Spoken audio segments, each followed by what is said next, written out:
Hola a todos, ¿cómo están? Bienvenido a nuestro show. ¿Cómo están todos? Soy abogada Farkazi. Estoy aquí otra vez para hablar con ustedes, contestar sus preguntas y dudas acerca de inmigración. Si tiene alguna pregunta y necesita hablar directamente con nuestra oficina, llámanos al 630-504-0648. Estamos aquí cada día específico para usted, el sábado y domingo también. Si usted necesita alguna ayuda, puede mandar un texto a ese número o llámame a 630-504-0648. Yo sé que nuestra línea está muy ocupada, o si usted quiere um, una llamada o necesita que dejar un mensaje, por favor, nosotros podemos que regresar su llamada inmediatamente o puede mandar un texto también a ese número. Hello, everyone, and how are you? Hello, Juanito, ¿cómo está? I am Attorney Farkazi. I'm an immigration lawyer. I am based in Chicago, but I have offices all over the country. As we know, immigration law is federal law, which means that I can practice anywhere in this country, which is one of the things that I absolutely love about it. We are here as usual every single day at 12 o'clock talking about all things immigration. You would think that there would be not enough to talk about, and yet here I am talking about it every single day because there is that much to discuss. And there are so many questions. And I know that right now people are really scared and really worried and concerned about the climate that we're in. And so, one of the motives and one of the purposes of this show is to allay some of those fears, but then to give you real strategies and solutions. I am a very solution driven person. I want to see a problem, I want to assess a problem, but then I also want a solution to that problem. And I don't believe in fear mongering and chaos and creating more confusion and chaos. No matter how bad the situation is, there's almost always a solution to it. And so I will work with you to find that solution. Hola, ¿cómo está, Sergio? ¿Cómo está? State Ref says, can they deport you if you have deferred protection cat or re-detain you? Okay. I think I may have talked to you about this other day as well, but deferred action, by its definition, is intended to protect you from deportation. Does it protect you from being detained?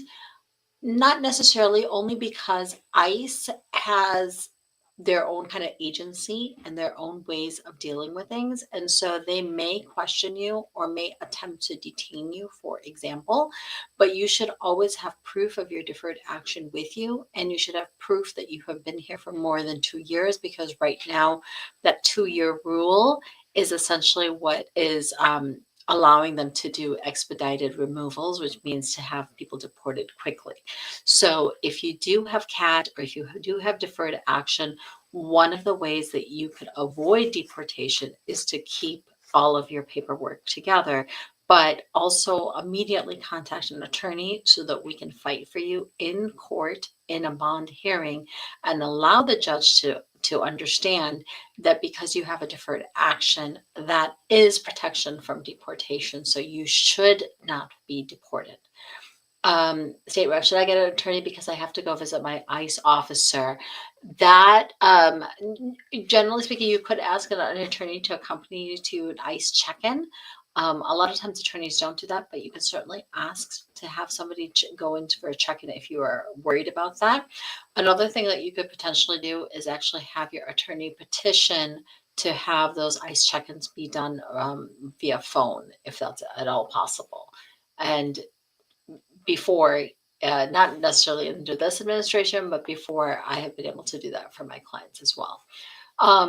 Does immigration law look at a charge the same way as a conviction? So that's a really good question. A conviction is a conviction. A conviction means that you went through the court process and you were actually not only just charged, but you were convicted of the crime that you were accused of happening. A charge can just be that you haven't yet gone through the process, or that the charges were dropped, or they didn't go through the actual court proceeding or the actual process that needs to be done in order for you to get a conviction. For immigration purposes, every single sort of fallacy or that is in your history needs to be revealed in an immigration application. And if you have either a charge or a conviction, please do not submit your paperwork alone or with a notario, use an attorney who is well versed in criminal immigration and can help you to assess and then to explain whatever those charges or convictions are. Generally speaking, a charge, of course, is lesser than a conviction. And depending on what that charge is it might be as serious, but there are some charges that are still considered quite serious immigration purposes. So I always recommend that you use the services of an attorney to help you out. Do you know anything about parole in place for other situations, not military parole? Um, Tell me what you're referring to. So military in place, of course, yes, I things like you know about that. Parole in place for other things like there's humanitarian parole. There's well, there was supposed to be a program in place for spouses of U.S. citizens under Biden's new law, but that was overturned. So tell me exactly what you're referring to. Caesar, how long after my biometrics do I get a work permit? AO process? I don't know. Sometimes it can be 2 months, sometimes it can be 3 months, sometimes it can be 5 months. I mean, honestly, it really depends. But if you feel like you're being an inordinate amount of time, you can absolutely call USCIS and all check in on the status of that online or via a letter specifically to immigration. Okay, they are saying IRS to work with ICE. Do you still recommend doing taxes? I don't know who they are, and I've not heard that. I have no accounts of that.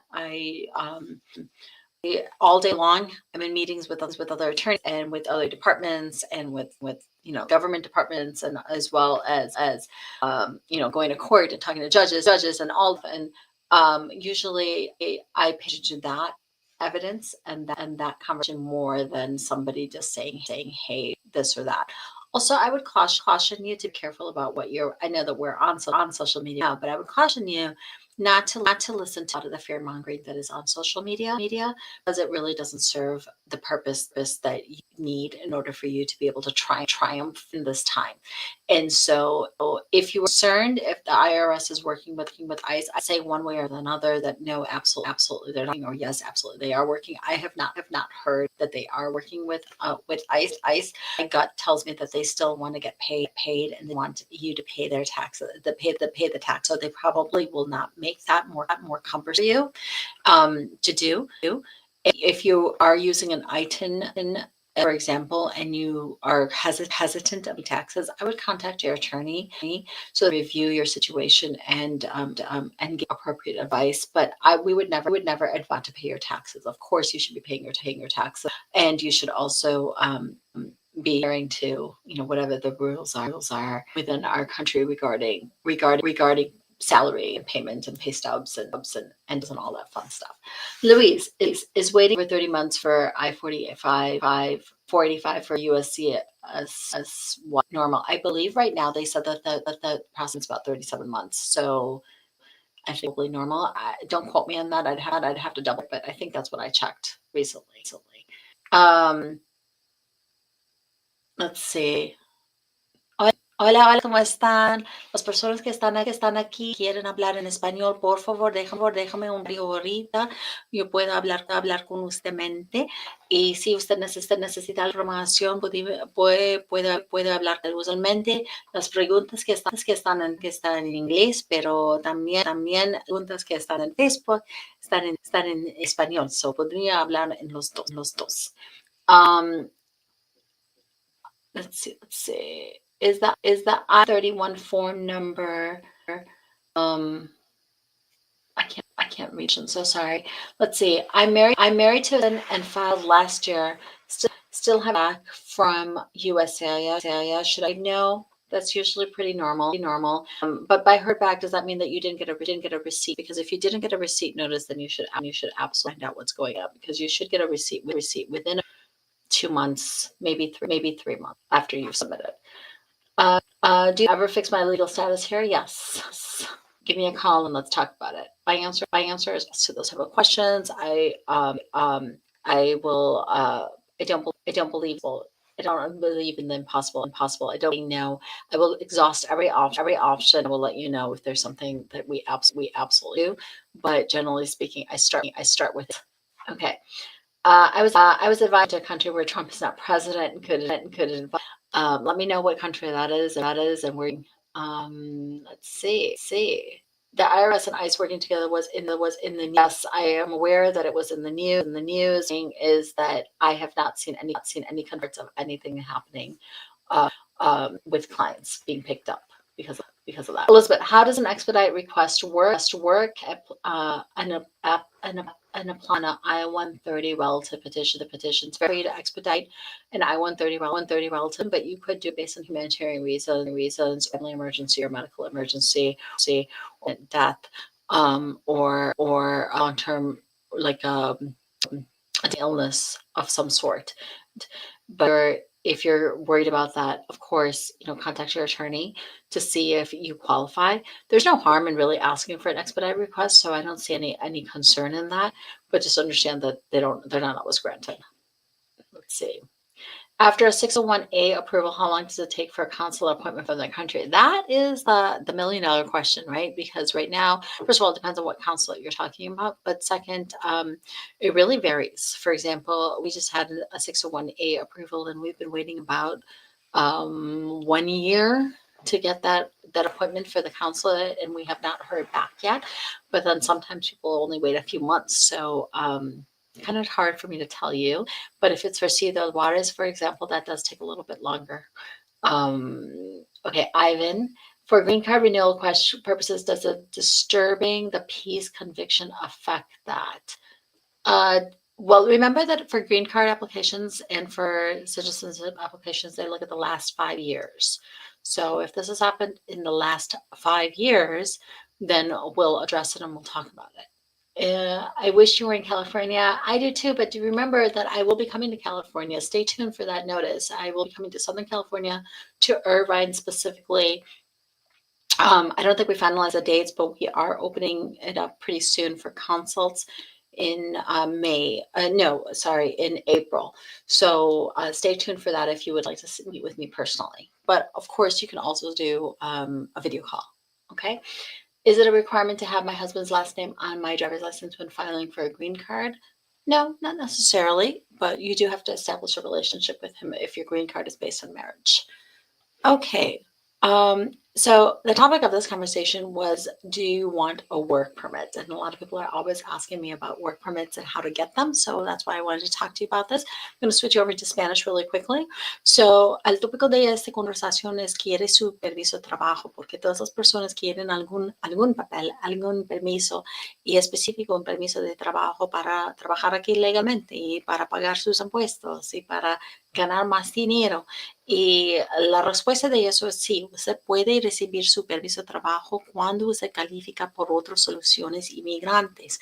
No hay alguna manera en que solamente puede pedir para solamente un permiso de trabajo. Necesita calificar por otras soluciones inmigrantes también. Con eso, nosotros pudimos que conseguir siempre para un permiso de trabajo también para mis clientes, porque yo sé que es tan importante para ustedes para apoyar su familia, ¿sí? Y para ganar su independencia también. So, por esa razón, usted puede recibir su permiso de trabajo debajo de VAWA, debajo de la visa T, debajo de la visa U, debajo de 245, asilo. Hay muchas opciones para usted para recibir su permiso de trabajo. Usualmente el proceso no tarda mucho tiempo también. So, si usted quiere eso o quiere algún papel, llámanos ahorita a 630-504-0648. No necesita que esperar para eso, ¿ok? Ined, ¿cómo está, Ined? Yo pienso que usted regresa otra vez, ¿sí? Tengo corte en Texas, puede cambiarle a Puerto Rico. Si hay una manera, usted puede pedir una moción directamente al corte para cambiar por otro lugar, pero necesita alguna evidencia que usted se vive allí o por qué usted necesita que mudar o cambiar a Puerto Rico, por ejemplo, ¿ok? Si necesita alguna información de eso o si usted tiene corte más adelante o algo cosa, usted necesita que hacer tramita petición más rápidamente, si de alguna manera. También para un permiso de trabajo, otra vez, porque yo tengo una pregunta aquí, ¿qué significa un permiso de trabajo? Permiso de trabajo es solamente para trabajar aquí legalmente, pero no es para su viajes, ¿ok? Si usted quiere salir al país y necesita regresar al país, usted necesita otro tipo de permiso. Este es un permiso de viaje específico para viajar. Permiso de trabajo es, como la palabra se dice, es un permiso solamente para trabajar aquí legalmente. All right. Afua, my friend has a waiver in 1994. Is she safe with her green card? What type of waiver does she have? What is it for? And how long has she had her green card? So I need those questions answered before I can answer specific questions about whether she's safe or not. Generally speaking, though, people that would have a green card are safe from deportation or from, you know, additional problems. And let's see, I have Deepsahi here. Hello, hello. I have, oh gosh, okay, she's had her green card for 40 years. I think she should be good. However, I do have a question that she has a green card for 40 years. Why isn't she trying to become a citizen? Because honestly, it's one of the things that I talk about quite a bit, and you'll probably hear it quite a bit in these lives, especially, is but if you have a green card, don't delay. Just try to get that citizenship and then leave some of that stress behind. You can then travel as freely as you want. You don't have to worry about being questioned at the border. You don't have to worry about a lot of things. Remember, a green card applicant can still get their green card taken away for gross violations, for fraud, for misrepresentation, for criminal acts. And also, you have that limit that you're not supposed to go out of the country for more than 6 months at a time. There's a couple of other limitations that are placed on it, including renewals that you have to do. But with citizenship, you don't have to do any of those things. So I would absolutely take a look at all of that as well and see if maybe she would like to become a citizen, which I would strongly encourage. All right. Should I request for a pardon of a misdemeanor conviction before renewing my green card? Depends on how long ago it was. Remember that they look at the last 5 years. There is no particular pardon that you would get necessarily unless it's a conviction that I'm not aware of. But there are ways for us to clarify that in order for you to still get your green card. Okay. Tashwa. Hello, hello. Hola Miguel, ¿cómo está? Muchísimas gracias. Otra vez, si usted está casado, separado o divorciado en estos 2 años con un ciudadano residente o sufre algunos maltratos en la parte de su hijo mayor de 21 años, usted se podría calificar por VAWA y también nosotros pudimos que conseguir su permiso de trabajo inmediatamente con su aplicación. Si usted sufre algunos maltratos en la frontera con los coyotes, maltratos en su trabajo, maltratos en su relación romántica con alguna persona o con un miembro de su familia también, hay una posibilidad de calificar de la visa T y con la visa T también usted puede recibir su permiso de trabajo. La otra manera es debajo de la visa U si ha sido víctima de algún crimen o con asilo también. Hay muchas opciones para ustedes. Okay. Tashwati, hello. So I would like to know when you have your work for me, how long it's take for immigration to reply. When you have your work for me, you mean when we send out the application, how long does it take for immigration to reply? Generally speaking, a receipt notice, you'll get a receipt notice that says that they have it and that's in the process within 1 to 3 months potentially. And then after that, you'll get your biometrics appointment. After the biometrics appointment, you'll get your work permit. After the work permit, you'll get your final approval or they'll ask for additional evidence. Okay. Hola Marilu, ¿cómo está? ¿Cómo está? Hola abogada, ¿cuánto tarda la aprobación de la visa T? Ahorita es muy difícil de decir con cierto en realidad porque nosotros tenemos un nuevo presidente y nueva administración, pero en general usualmente el proceso para todo hasta el fin para la aprobación de la visa T, a veces, por ejemplo, ayer nosotros recibimos la aprobación después de 14 meses. Pero el otro día recibimos una aprobación después de 18 meses. A veces se toma 15 meses. Más o menos 1 año y medio o 2 años para la aprobación de la visa T. Pero recuerde que ese es un estimado porque ahorita nosotros tenemos otro presidente, otra administración y es posible que se tome más tiempo, sí, por todo. ¿Ok?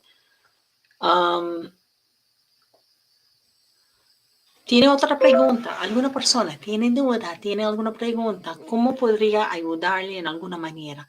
Hablamos otra vez si usted quiere más información. Nosotros hablamos cada día, pero si usted necesita más información, llámame a 630-504-0648. Estamos aquí específico para ustedes, sí, y dedicados a los resultados y para cambiar las vidas de todos mis clientes. So if you need anything else, obviously give us a call. And we will talk again. Remember that you can always call our office for a free case evaluation. You can also book a consult directly with me, and we are available. You know, we're booking it fast, and a lot of times we're kind of booked out like at least 3 weeks ahead of time. But we will do our very best to fit you in and to put you into our calendar because it's so tremendously important for us, especially in this time, for us to be able to talk one on one and to come up with some solutions for you and some options available for you. So I appreciate all of you. Thank you so much, and we will see you again. Bye.